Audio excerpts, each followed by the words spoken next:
And this is the kind of attitude that these leaders, especially Boukman, Biassou, Jean-François, Dessalines, and Défilé, that's the kind of mind they had. Now, why we might just as well, I don't like to go into the horrors of slavery too much. But when you see and you wonder, why did Dessalines and why did they take up this ferocious and fierce attitude? You only have to see how they were treated. Slavery was slavery anywhere it was, but it was tremendously horrendous on that island, as some of the reports show. Very, very horrendous. A thing that was even worse than they say it was even worse than in some of the British islands.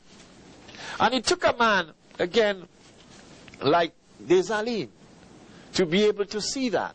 Because he was the man that became the most brilliant general of them all. He was the man whom, even though people like General Rochambeau hated his guts and wanted to kill him bit by bit, take his ear off, take one eye off, take one nostril off, take teeth off. And that's how he was going to do to Dessalines when he caught him.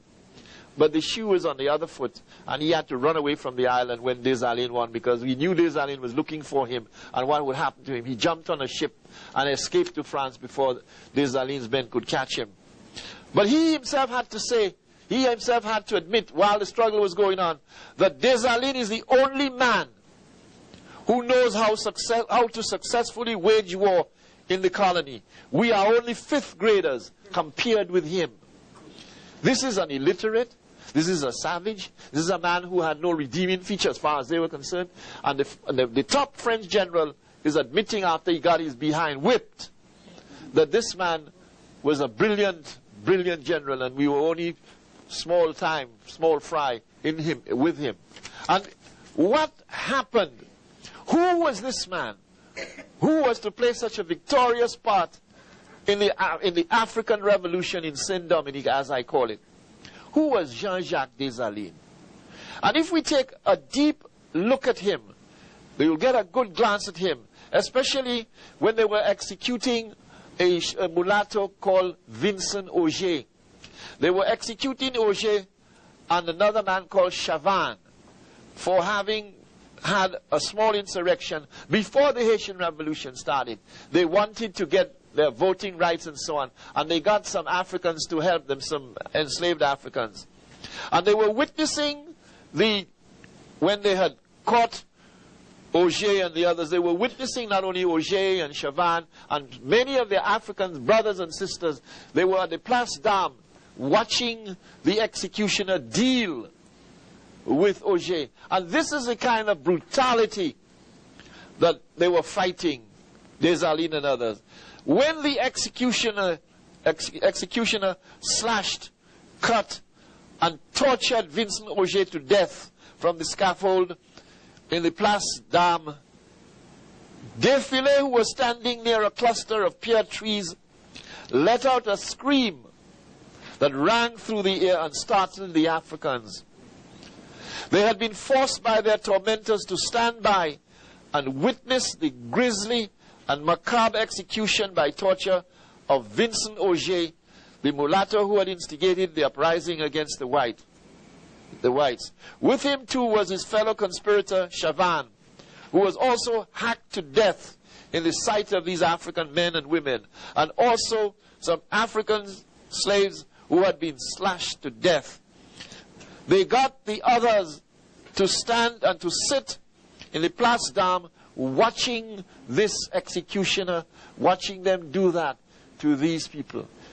And at the time, that's before the revolution, Dessalines was there, Christophe was there, Défilé was there, Toussaint was there.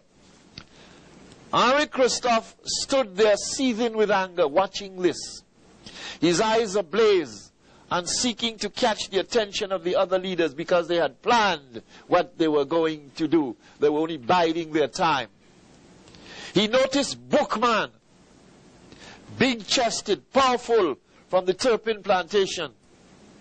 Jean-Francois was near him. They stood motionless, but fired with rage, trying to contain themselves, awaiting their time from the moment they had chosen for the massive onslaught they were going to make on the plantations. Christophe followed their gaze to where Toussaint sat, immobile, impassive, his face without emotion, yet his dark eyes burned with banked fires of volcanic rage, even though he seemed immobile, not moving and impassive. That's Toussaint. All eyes turned to Défilé. Everyone at Cap François knew her. She had become a voodoo priestess, tall, slender, with sharp features and the brown color of the Creole, with the beauty of her mother, who had come from the wider people in Africa. Défilé hated her white father for what he had done to her mother. The young girl's African beauty caught the eyes of a white plantation owner who kept her almost imprisoned as his mistress. She escaped, having killed him. And when she was discovered by other planters, they tried to slash her vagina. She survived. She managed to escape. And then she got away. And then she joined with Dessalines and the others.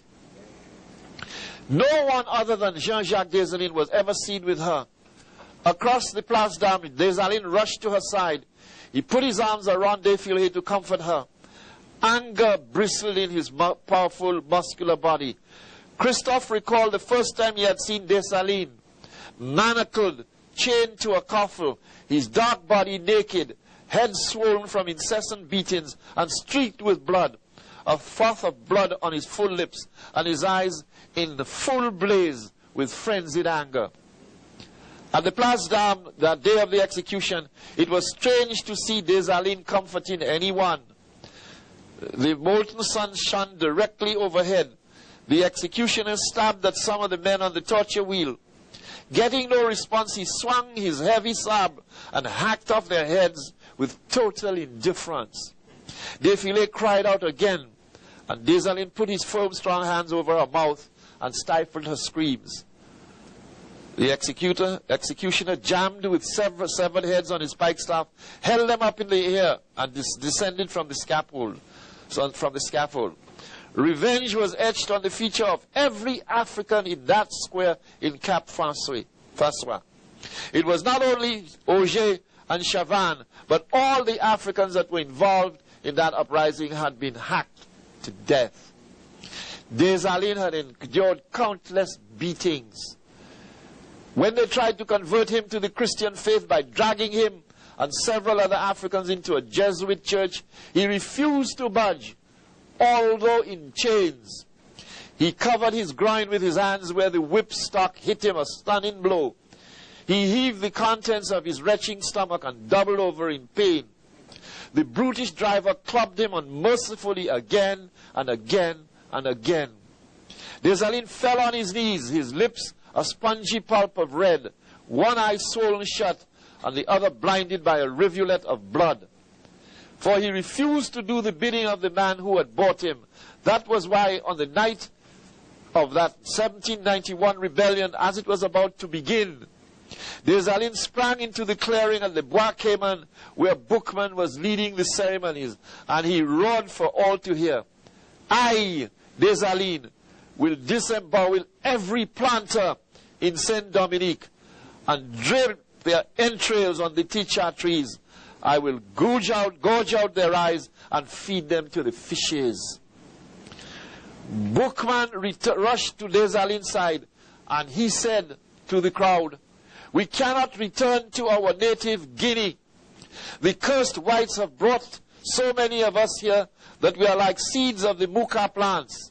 1,000 ships could not take us all back to Senegal, to Ghana, to Zambezi, to Somali, to Katanga, to the 100 rivers and forests of our native land. And so we make this our Guinea. This land smells like Guinea, looks like Guinea. We shall burn the cane fields, smash the maceratos, destroy the boiling sheds,